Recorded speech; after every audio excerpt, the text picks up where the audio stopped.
"2015 has been a fantastic year for movies. For these end of the year lists, I don't put a cap on how many I choose, I just pick all of the best ones. Last year I had 10, but this year I have 25. So let's get started. Dope is a super energetic coming of age story full of crazy and fun characters, events, and even a few rappers. My favorite part about this movie is its furious pace. Is that offer still on the table? Help. If you're busy, I can come back tomorrow or later. No, they're about to leave. Yeah, we were sipping stuff. Okay, cool. Thanks.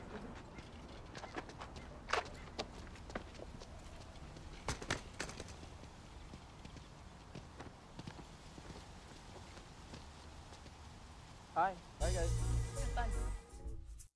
This latest entry in the Mission Impossible series continues the tradition of fantastic set pieces and crazy stunts. The scene in the theater is probably one of my favorite in the entire series.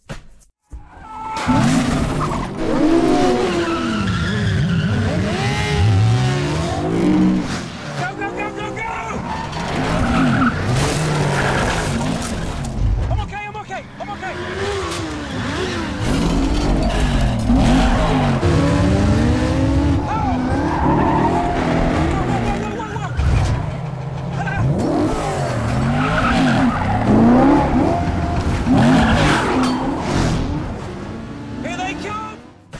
The Night Before is the latest Seth Rogen movie. It's funny, raunchy, and cameo-filled. But the reason this movie is on this list is its surprising amount of emotional depth and heart. Putting up with my shit just way too long. I'm so gifted at finding what I don't like the most. So I think it's time for us to have a toast. Let's have a toast for the douchebags. Let's have a toast for the assholes. Let's have a toast for the scumbags. Every one of them that I know. Let's have a toast for the jerk-offs that'll never take work off. Baby, I got a plan. Run away fast as you can. Run away as fast as you can. The first Magic Mike defied expectations with mixed results, but XXL embraces the whole hot guy strip and dance thing, and it's a blast. There are a ridiculous amount of dances in the movie, and it is beautifully shot. This is one of the few movies that celebrate love and sex to the fullest.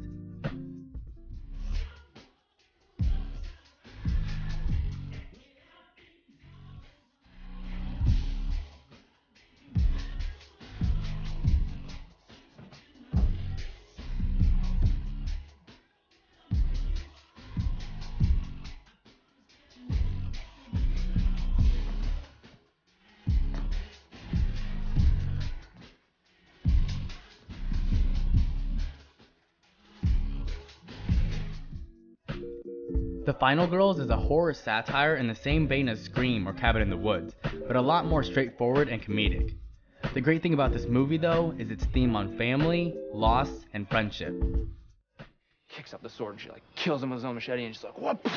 And Billy's like, nah! And it goes right through his hand, like, ta, ta, ta. Head splits open, punches it, brain goes out. Duncan! Anyway, this smoking hot girl called Paula, she arrives in the next reel. She's the final girl. Oh yeah. She is the only one in this movie who doesn't die. All we gotta do is stick with her, and we're gonna have the best seats in the house. Trust me, this last battle will blow your minds. Okay, selfie time. It Follows is a great horror movie that plays on a very simple horror concept. What if someone at every second of every day was walking towards you to kill you? They used it to great effect with more than a few bone-chilling moments. Me. And I passed it to you. Back in the car. It could look like someone you know, or it could be a stranger in a crowd. Whatever helps it get close to you. It can look like anyone. But there's only one of it.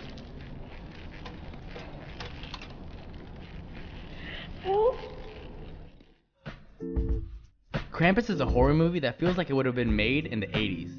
Not because it's a parody or a satire, but because it takes a concept and dedicates itself fully to it without any tongue-in-cheek winks at the screen. It's a Christmas movie with real meaning, and a horror movie with real depth.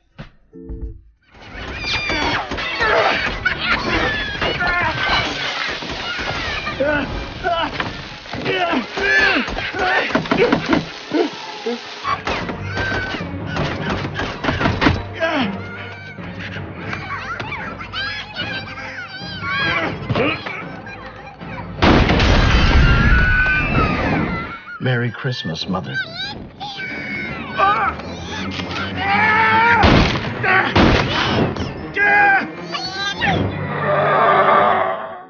I was already excited about Kingsman: The Secret Service because of Matthew Vaughn. What I didn't expect were some of my favorite action scenes of all time. This is a great spy homage to the classic Bonds, but the way it stands out is the way the action is fantastically shot. The church scene will go down in action history.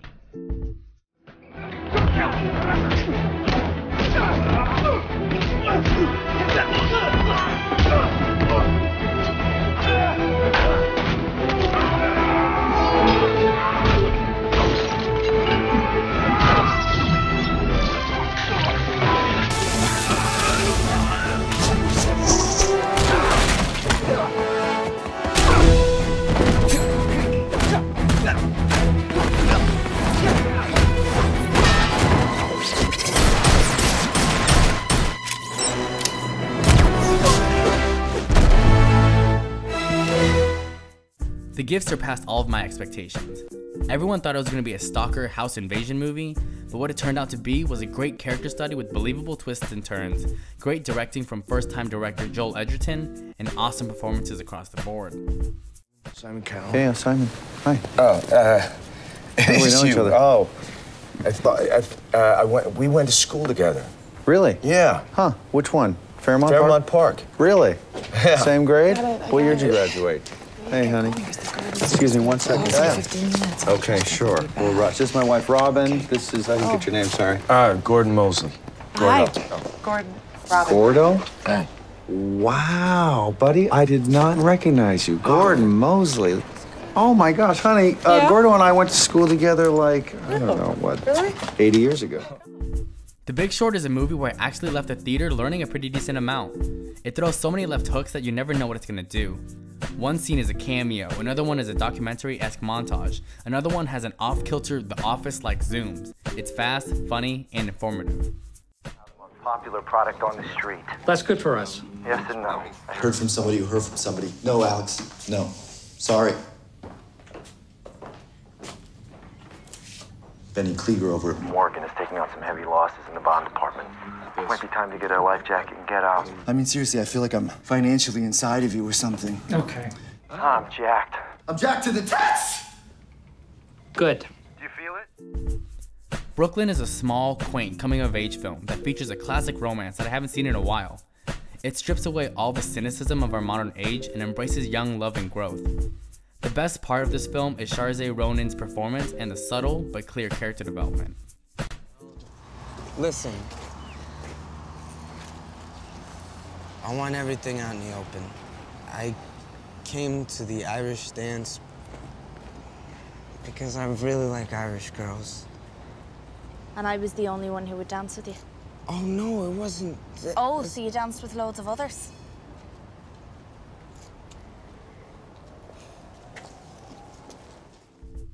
Me and Earl and the Dying Girl is also another coming-of-age movie that's full of quirky characters that are fun and deep at the same time.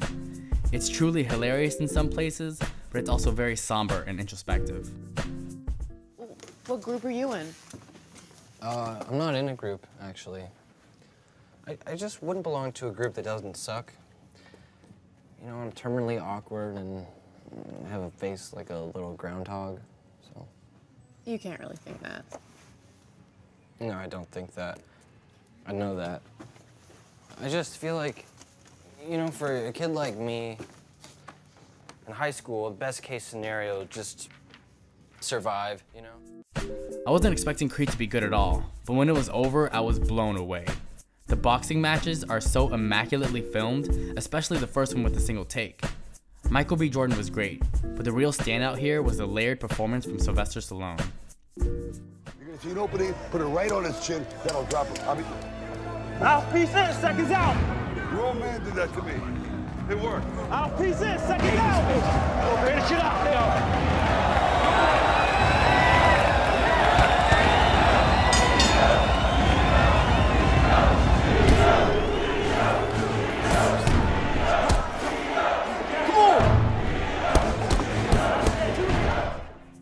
Inside Out is one of the most colorful movies you'll see this year, with great performances and standout characters. It's funny and creative in the way it portrays the mind, but also chronicles the story of a young girl with more than a fair share of tear-jerking moments.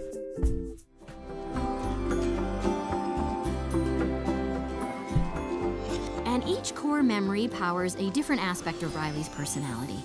Like Hockey Island.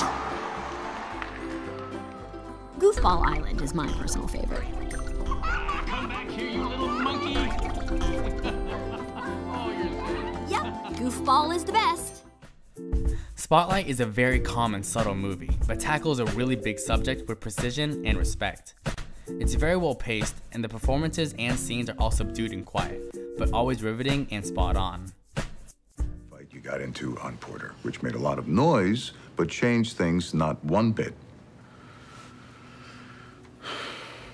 We need to focus on the institution, not the individual priests.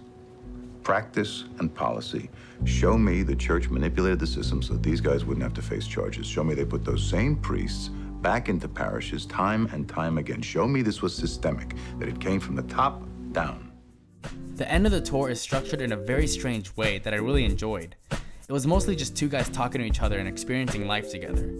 It also doubles as a great character study for both the interviewee and the interviewer. I'm sorry, man. What's wrong? It's just you're gonna go back to New York and like sit at your desk and shape this thing however you want. And that, I mean, to me, it's just extremely disturbing. Why is it disturbing? Because I think I would like to shape the impression of me that's coming across. I see. Yeah. I don't even know if I like you yet. So nervous about whether you like me. The Martian is fantastic because of the relentless pacing and tension that the movie builds up. This movie stars so many big names and they all do a great job with the roles they're given. Everyone acts as an essential part to the exciting and inspirational story. 405 rations, so I gotta figure out a way to grow 3 years worth of food here on a planet where nothing grows. Luckily, I'm a botanist. Mars will come to fear my botany powers. Beast of No Nation is one of the most hard-hitting movies that I've seen in a long time. It leaves you speechless with its blunt, bloody imagery, juxtaposed with one of the best soundtracks in a movie, supplied by M83. The bridge scene is amazing. Yes, sir. We're going to take it from them. Yes, sir. Seize it. Yes, sir. All of you that have never been listened to before and have seen your family killed, you now have something that stands for you. You now have something that stands for you. That is your defense. Yes, sir.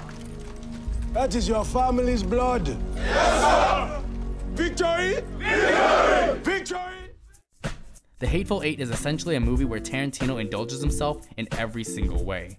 Spaghetti western genre, extreme violence, huge raunchy monologues and conversations, weird story structure, 70mm film, layered and fantastic characters. It has it all. No offense, cowboy fella. Just getting your attention. Yeah, well, you got it. What you writing, friend? Only thing I'm qualified to write about. What's that? My life story. You're writing your life story. You bet I am. Am I in it? You just entered. Steve Jobs is probably one of the most uniquely assembled and structured movies. It bucks their expectation to do a standard biopic by exploring the man through small slices of his life, family, and career. You're trying to publicly paint me as a slut and a whore. Believe me, I'm not trying to publicly do anything with you. 2 million people read Time. How am I It would supposed be more if they put me on the cover, but Dan Cocky decided to kidney punch me. I'm sorry? I said I applied for welfare yesterday. The Time article said your Apple stock was worth $441 million. And I wanted to ask you how you felt about that. Well, I feel like Apple stock has been dramatically undervalued. This would be a good time to get in. Mad Max Fury Road was a great action movie with seemingly endless amounts of set pieces back to back. The production design, costumes, and world design were top notch, and the cinematography and action design are also jaw-droppingly gorgeous and brutal.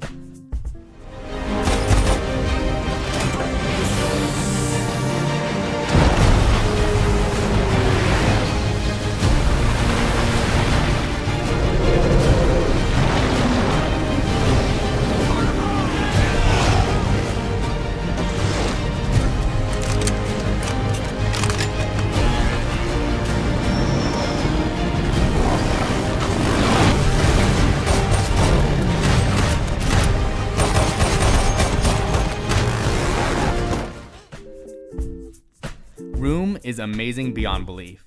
The story goes in ways that you wouldn't expect, focusing only on what these characters are going through. The quiet but complex performances from both Brie Larson and Jacob Tremblay are what skyrocket the movie from great to amazing. I was walking home from Where school. was I? You were still up in heaven. But there was a guy, he pretended that his dog was What sick. guy?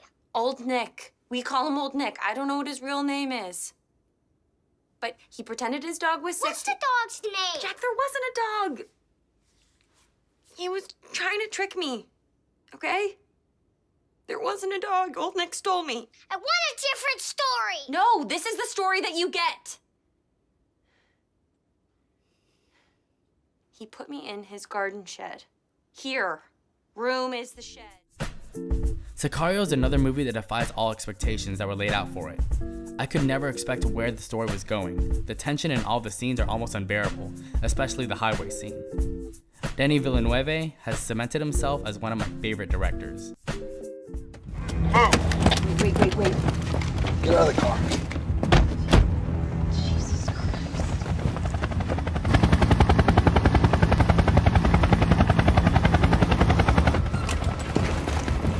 Complicate!